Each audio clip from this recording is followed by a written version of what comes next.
Hi everyone, it's Kris from my girlfriend's quilt shop, and today I'm going to show you how to make a super easy Christmas stocking out of 2 fat quarters and my serger. First, cut out the stocking template. Next, I'm going to take my lining fabric and fold it in half with right sides together, and I'll take my outer fabric and fold this one in half, right sides together as well. Place the outer fabric about 3 inches down from your lining fabric. Place your stocking template right along this edge and trace. I'm going to extend the lines all the way up, going straight from the outside fabric.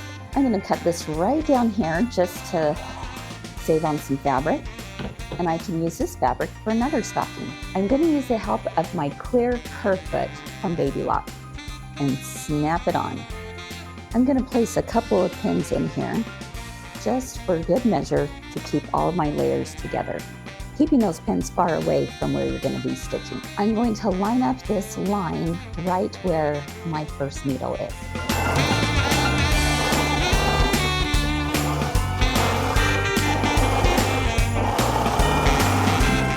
Okay, so this is how it's looking so far, and now what I need to do is go through my front piece and turn it right side out.